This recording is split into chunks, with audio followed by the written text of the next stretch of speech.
Years ago, in the height of summer, my father told my brother and me a story. He only told it once, and he refused to speak of it ever again.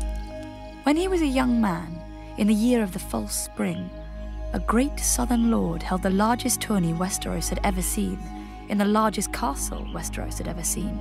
Knights and lords from across the 7 kingdoms made their way, drawn by the spectacle and the size of the champion's purse. Even the king was rumoured to be attending, though none had seen him in years. Ours is a small house, and my father had come only to be part of the magnificence, whose like he'd never see again. One afternoon, he was walking across the field, enjoying the warm spring day, when he was set upon by 3 squires. None were older than 15, yet all were bigger than him. This was their world as they saw it, and he had no right to be there. They snatched away his spear and knocked him to the ground, cursing him for a frog-eater. Every time he tried to rise, they shoved him down and kicked him when he curled up on the ground. But then they heard a shout. "That's my father's man you're kicking!" howled the she-wolf. Lyanna Stark, the young daughter of Lord Rickard Stark, Warden of the North and my father's liege lord. Lyanna laid into the squires with a tourney sword, scattering them all. My father was bruised and bloodied, so she took him back to her tent to clean his cuts and bind them up with linen. There, he met her brothers, Wild Brandon, who led them, the quiet Eddard, and Benjen, who was the youngest of the 4. That evening, there was to be a feast in Harrенhal to mark the opening of the tourney, and Lyanna insisted that my father attend, as he was of high birth with as much a right to a place on the bench as any other man. She was not easy to refuse, this wolf maid, so my father borrowed suitable clothes from Benjen and went up to the great castle. Under Harren's great roof, my father ate and drank with his fellow Northmen. A black brother beseeched the knights to join the Night's Watch, to snickers and smiles. Prince Rhaegar sang a song so sad that it brought tears to Lyanna's eyes. But when Benjen teased her for it, she poured wine over his head. Lord Baratheon drank down a night of skulls and kisses in a wine cup war. My father remembered a beautiful woman with purple eyes, who danced with Sir Barristan Selmy and several others.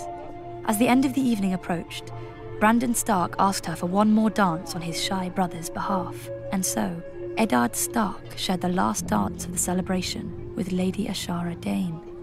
Abruptly, the hall went quiet. The Mad King had come after all, and was now entering the hall with his Kingsguard. He hadn't left the Red Keep in years, and none could believe the state of him. His long yellow fingernails, tangled beard, and ropes of unwashed, matted hair made his madness plain to all. Nor was his behaviour that of a sane man, for in the blink of an eye he could go from hysterical laughter to weeping to rage. But when he commanded Sir Jaime Lannister to kneel before him and swear the oath of the Kingsguard before half the lords of the realm, a cheer burst from the crowd, for Sir Jaime was much admired for his courage, gallantry, and skill with a sword. Amidst all this merriment, my father spied the 3 squires who'd attacked him, attending their knights. Lyanna saw them too, and pointed them out to her brothers. "I could find you a horse and some armour that might fit," Benjen offered. My father thanked him, but gave no answer. Our people sit a boat more often than a horse, and our hands are made for oars, not lances. Much as he wished to have his vengeance, he feared he would only make a fool of himself and shame his people.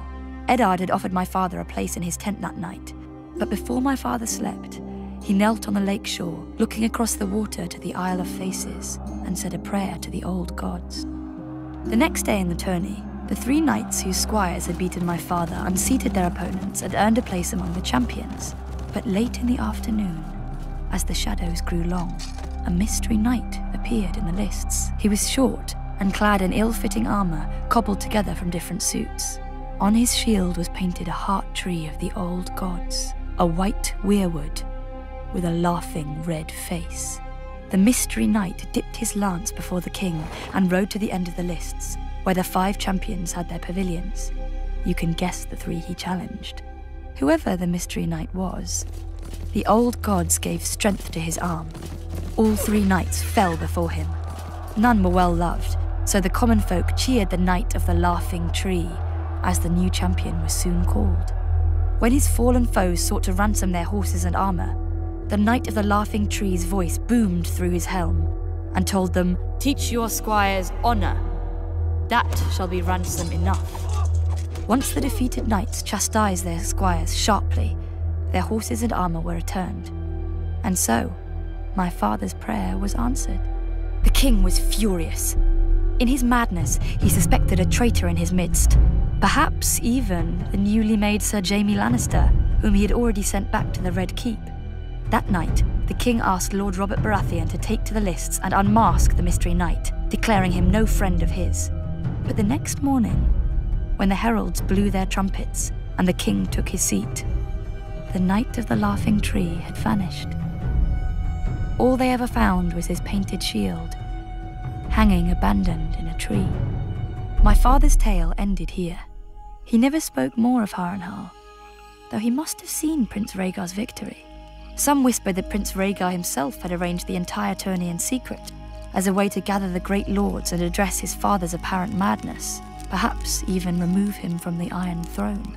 But when I asked my father about this, he only shrugged sadly. What Rhaegar intended, none can say, but all know what he did.